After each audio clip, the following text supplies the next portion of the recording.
জয় রাম বাবুলা জয় রাম বাবুলা মৃতকর আত্মা চিরশান্তি কামনা করি হরি বল হরি বল হরি বল নম শিবায় সর্বমঙ্গল নম শিবে সর্বরাহাদিকে সনে ত্রম্বকি গৌরী নমস্তে নমো নমঃ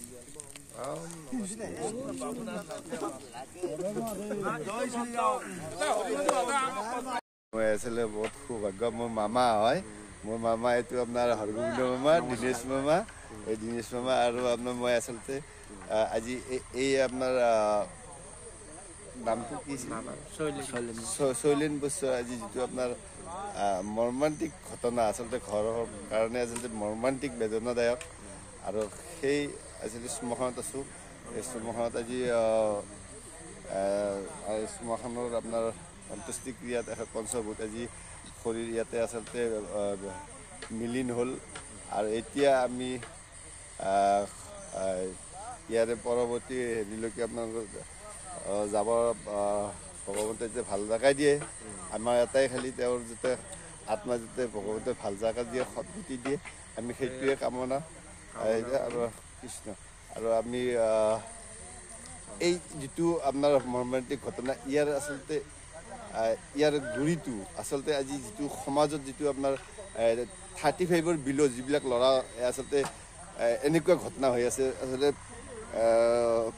কিছুমানৰ স্বামী হেৰা হৈছে মই আগতে কৈছোঁ স্বামী হেৰা পুত্ৰ হেৰা দেউতাক নোহোৱা হৈছে বা ল'ৰা ছোৱালীবিলাক অনাথ হৈ যাব লগা হৈছে দেউতাক নোহোৱা হৈছে ইয়াৰ আচলতে খুব এটা সুন্দৰ এটা আপোনাৰ সুচিন্তা চিন্তা চৰ্চাৰে আচলতে চৰকাৰে ল'ব লাগে কাৰণ সমাজ আজি পংগু হৈ গৈছে আচলতে সমাজত আজি আচলতে খুন পকাই খাইছে যিটো গুৰুজনৰ শংকৰদেৱ মাধৱ গুৰুজনৰ আচলতে আমি আদৰ্শত কিবা আমি ক্ষতি কৰিছোঁ নেকি যিটোৰ ফলত আজি এইটো হৈ আছে তেনেকুৱা এটা যিটো সমাজ আজি বেয়া বিপথে গৈ আছে আপুনি কি ক'ব এই বিষয়ে হয় সঁচাকৈ কথাটো হয় কাৰণ এতিয়া নৱপ্ৰজন্মই সাৱধান হ'ব হ'ল আধ্যাত্মিক দিশত তেওঁলোকে নিমজ্জিত হ'ব লাগে কাৰণ গোটেই এই জীৱনটো বহুত দীঘলীয়া হয় যাতে আমাৰ সোনকালে নহয় ছুটি নহয় যাতে যিমান দিনলৈকে আমাক ঈশ্বৰে পঠাইছে সেইদিনলৈকে যদি আমি থাকিব পাৰোঁ আৰু এইখিনি কৰিব লাগিলে আচলতে আধ্যাত্মিক দিশত আমি সোমাই যাব লাগে শংকৰদেৱ গুৰুজনাৰ যি কলা কৃষ্টি অৰ্থাৎ আমাৰ চাৰিওজন গুৰুৰে অৱদান আছে এই কলিৰ যুগত গতিকে তেওঁলোকৰ যিবিলাক পথ সেই পথবিলাক আমি কিঞ্চিত পৰিমাণে হ'লেও আমি অনুসৰণ কৰিব লাগে আৰু এইখিনি কৰিলে নিশ্চয় আমাৰ আগলৈ এনেকুৱা কিছুমান মৰ্মান্তিক দুখ লগা কাহিনী আমি শুনিবলৈ নাপাওঁ জয় শ্ৰীকৃষ্ণ জয় শ্ৰীকৃষ্ণ জয় শ্ৰীকৃষ্ণ হয় জয় শ্ৰীকৃষ্ণ মোৰ আচলতে মোৰ মামা হয় তেখেতৰ সম্পূৰ্ণ পৰিচয়টো আচলতে তেখেতৰ হৰগোবিন্দ বৈশ্য তেখেত এজন আচলতে নামৰ পাঠক হয় শিক্ষক এজন শিক্ষকো আচলতে এখন প্ৰাইভেট স্কুলত তেখেতে কাম কৰে আৰু তেখেতৰ পৰা মই আচলতে কিছু কথা জানিবলৈ চেষ্টা কৰিম হয় মামা কৃষ্ণ কৃষ্ণ মামা আজি সমাজত আচলতে আপুনিতো আজি সমাজৰ লগত বহুত আচলতে নামৰ লগত হওক ভাগৱতৰ লগত হওক আপোনাৰ শিক্ষকতাৰ ওপৰত আচলতে আপোনাৰ যিটো সমাজত যিটো আপুনি আগভাৰ লৈ আছে যিটো সমাজ সুধাৰৰ ক্ষেত্ৰত আগভাৰ লৈ আছে আচলতে গুৰুজনাৰ শংকৰদেৱ গুৰুজনাৰ আমাৰ যিখিনি আপুনি আদৰ্শ সেইখিনি আপুনি সমাজত প্ৰতিষ্ঠা কৰাৰ কাৰণে হয়তো আপুনি আপ্ৰাণ চেষ্টা কৰি আছে মই আপোনাৰ গম পোৱাত এই ক্ষেত্ৰত আপুনি কি ক'ব আজি আমি শ্মশানত আচলতে কয়লা নামটো আচলতে শৈলেন বৈশ্য আচলতে অকাল মৃত্যু যিটো অকাল মৃত্যু আমি আচলতে কলিৰ যুগত আচলতে সময় তাকৰ 100 বছৰ আমাৰ মনুষ্যৰ 100 বছৰ কিন্তু অকাল মৃত্যু সেইটো কাৰণে কৈছে আচলতে যাৰ যিটো মৰিব লাগে সেইটো হয় সেইটো চবেই ক'ব কিন্তু আমি জানিও আচলতে আমি অকাল মৃত্যু ল'ব লগা হৈছে যিটো কাৰণ আচলতে আমি কৈছে কি খাচে কৈছে আয়ুস বাঢ়াবও পাৰি আয়ুস কমাব পাৰি কিন্তু এইটো কমৰ আচলতে এইটো যিটো পদ্ধতি চলি আছে সমাজত কমৰ পদ্ধতি চলি আছে আচলতে বঢ়াৰ পদ্ধতি চলা নাই কমৰ পদ্ধতি চলি আছে এই ক্ষেত্ৰত আপুনি কি ক'ব কৃষ্ণ? আচ্ছা, হয়, নমস্কাৰ। কথাখিনি ভালে কথা, কিন্তু আমাৰ এতিয়া সমাজ ব্যাধি ৰূপে দেখা দিছে। আমাৰ বিশেষকৈ কিছুমান বৰ্জিত দ্ৰব্য সেৱন কৰা, এইখিনিতে আমি ভাবোঁ আমাৰ এই সংসাৰখন এখন নাও,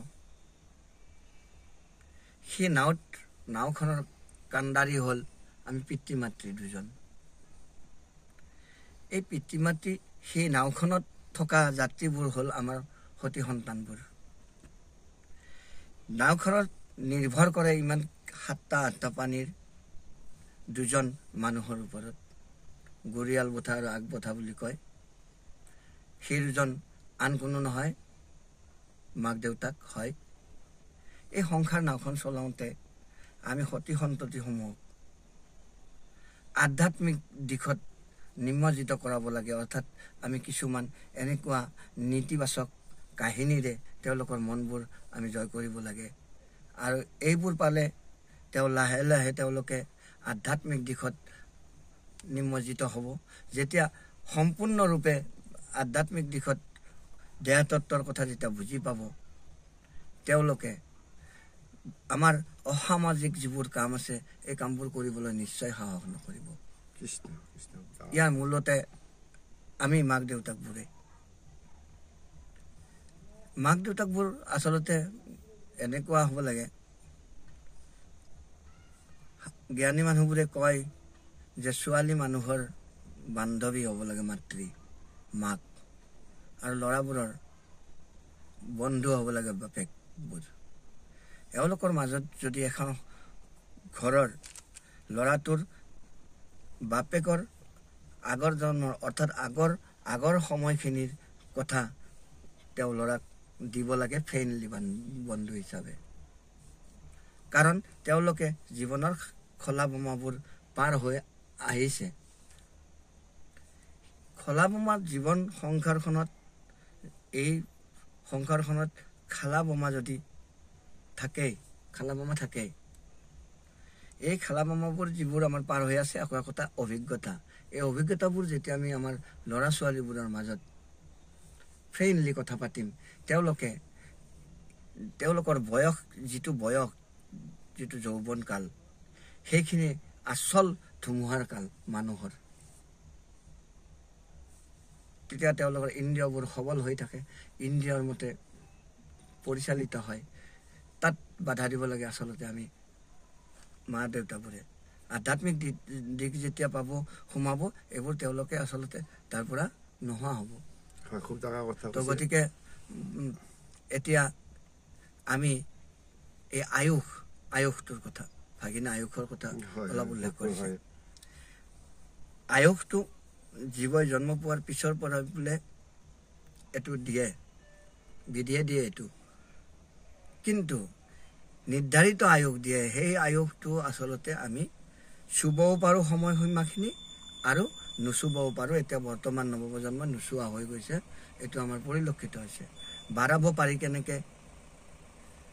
বাঢ়াব পাৰি মাত্ৰ ধৰ্মীয় দিশেৰে, আধ্যাত্মিক দিশেৰে বাঢ়াব পাৰি। যেতিয়া আমি প্ৰভু ভগৱন্তৰ স্বৰূপ বুজি পাম, যেতিয়া আমি তেওঁৰ স্বৰূপ বুজি পাম, তেওঁ কোন হয়, আৰু এই যে বিশ্ব ব্ৰহ্মাণ্ডখন তেওঁৱেই নানান সহায় লৈ তেওঁ লীলা দেখুৱাই, প্ৰভুৰ লীলা দেখুৱাইছে। গতিকে বাৰে বাৰে যুগে যুগে তেওঁ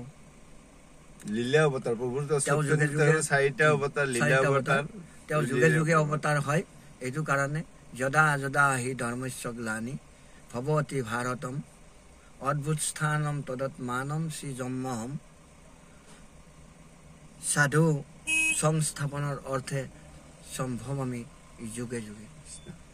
তেওঁ কৈছে যে যেতিয়া পৃথিৱীত সাধু সন্তৰ ওপৰত অত্যাচাৰ চলিব, ধৰ্মৰ গ্লানি আহিব, তেতিয়া মই একোটা অৱতাৰ গ্ৰহণ কৰোঁ। গতিকে আমি এইবোৰ দিশত যদি আগবাঢ়ি যাওঁ, তেতিয়াহ'লে আমাৰ সমাজখন বহুত ভালৰ ফালে গতি কৰিব। গতিকে কৰাৰ আগতে কিন্তু এইখিনি আমাৰ সমাজবোৰৰ কৰ্তব্য কিছুমান আছে। আগৰ দৰে সমাজবোৰৰ যি নিয়ম পৰম্পৰা যিটো আছে, যিটো পৰম্পৰা নিয়ম ধৰ্ম নীতি চলি আছিল, আছে, পৰম্পৰাটো ধৰ্ম কৰি যিটো আছে। নিয়ম নীতি আছিল, সেই নিয়ম নীতি আগত বৰ কাঢ়া আছিল। আজিকালি কিন্তু সমাজ ব্যৱস্থাটো নোহোৱা হৈছে। কাৰণ এইকাৰণে প্ৰতিবেশীবোৰৰ মাজত যেতিয়া আমাৰ মিলা প্ৰীতি ভাৱবোৰ থাকিব, তেতিয়াহে সমাজ এখন সুসংগঠিত এখন সমাজ গঢ় ল'ব।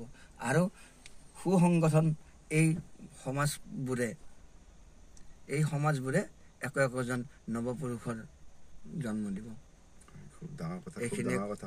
এইখিনিয়ে মই আজি ক'লোঁ। এই নৱপ্ৰজন্মৰ বা আমাৰ আগত দিনকেইটা অৱশেষত সকলোৰে ভালে কুশলে যাওক। গুৰুৰ শৰণ লওক তেওঁলোকে। গুৰু ব্ৰহ্মা গুৰু বিষ্ণু গুৰু দেৱা মহেশ্বৰ গুৰু সাক্ষাৎ পৰম ব্ৰহ্ম তস্মৈ শ্ৰী গুৰুৱে নমো নমঃ। কৃষ্ণ। হয়, আপোনালোকে শুনিলে আজি খুব ডাঙৰ কথা আপোনালোকে জানিলে। সমাজ ব্যৱস্থাত আচলতে আজি কিয় আজি সমাজ ব্যৱস্থা যি সংস্কলন যিটো আপোনাৰ ভাঙি গৈছে, সমাজ ব্যৱস্থাত আজি এটা ব্যাধি ৰূপে আচলতে পৰিগণিত হৈছে। আমি আচলতে গুৰুজনৰ কলিত আচলতে আমি শংকৰদেৱ গুৰুজনৰ, মাধৱদেৱ গুৰুজনে যদি নাহিলে হয়, আমি আচলতে যিটো আমি শংকৰদেৱৰ আচলতে প্ৰমাণ্য শিষ্য আপোনাৰ মাধৱদেৱৰ যিটো আপোনাৰ আৰ্হি, সেই আৰ্হিটো আচলতে আমি ল'ব পৰা নাই। আচলতে আমি নামত লৈ আছোঁ, হয়তো আমি আৰ্হিবিলাক ল'ব পৰা নাই। আমি চবেই মানুহ কিন্তু তেখেতৰ আদৰ্শবিলাক মানা নাই, যাৰ ফলত এইবিলাক হৈ আছে। আপুনি এজন শিক্ষক হিচাপে মই এটা কথা মই ক'ব বিচাৰিছোঁ।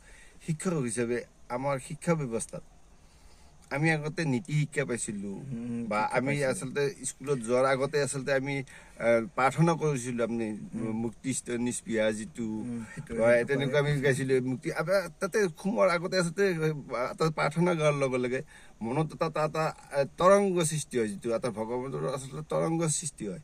আৰু ষ্টুডেণ্টবিলাকৰ আচলতে হেৰি হৈছিলে। আজি শিক্ষক ষ্টুডেণ্টৰ সদায় সংঘাত। আজি ধৰক আগতে এটা ডিব্ৰুগড়ত এনেকুৱা ঘটনা ঘটিছে, এজন প্ৰিন্সিপাল এজন ষ্টুডেণ্টে হানি মাৰিছে। আচলতে এই ক্ষেত্ৰত আপুনি শিক্ষক হিচাপে শিক্ষক ব্যৱস্থাত আপোনাৰ গুৰুজনৰ যিটো আপুনি ধৰক আপোনাৰ স্কুলত সোমোৱাৰ আগতে যিটো আমি হেৰি গাইছিলোঁ, আমি ভক্তিমূলক গাইছিলোঁ, সেই ব্যৱস্থাটো আজি ধৰক দেখা নাই স্কুলবিলাকত। এই ক্ষেত্ৰত আপুনি কিবা ক'ব নেকি শিক্ষক হিচাপে আপুনি? হয়, নিশ্চয় কথাটো সত্য যে বিদ্যালয়খন এখন ফুলনিৰ লেখীয়া মন্দিৰ, এটা বিদ্যা মন্দিৰ। আৰু বিদ্যালয়খনত আমাৰ ষ্টুডেণ্টবোৰ একোজন বিদ্যালয়খন এখন বাগিচা, য'ত নানান ৰং বিৰঙৰ ফুলৰ সমাহাৰ ঘটে। এইকাৰণে যে ফুলৰ লগত তুলনা কৰা হৈছে ছাত্ৰ ছাত্ৰীবোৰ অতিকৈ পবিত্ৰ। তেওঁলোকৰ মনত হিংসা, দেশ এইবোৰ বস্তু একো নাথাকে। কিন্তু ইয়াৰ মূলতে এখন বিদ্যালয়। আজিকালি দেখা গৈছে বহুত বিদ্যালয় আছে যে নামেদি বহুত নাম কৰিছে, কিন্তু সেই বিদ্যালয়খনত আমাৰ পৰিৱেশটো এনেকুৱা হ'ব লাগে, যি শিক্ষাই আমাক সুদূৰ এই দীঘল যিটো শিক্ষাৰ যিটো জখলা, সেই জখলাত আগুৱাই যাবলৈ হ'লে ছাত্ৰ ছাত্ৰীখিনিক একগ্ৰতা, শিক্ষকৰ ওপৰত থকা গুৰুৰ প্ৰতি থকা ভক্তি আৰু তেওঁলোকৰ শিক্ষাগুৰুসকলৰ পৰামৰ্শ মতে যি অধ্যয়নৰত হ'ব, আচলতে তেনেকুৱাবোৰ প্ৰকৃত ছাত্ৰ।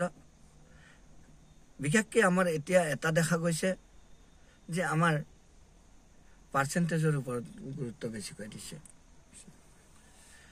এই পাৰ্চেণ্টেজটো বৃদ্ধি গৈ গৈ গৈ হৈ এনেকুৱা এটা পৰ্যায় পালে যে পাৰ্চেণ্টেজ অনুসৰিহে কামটো হয়।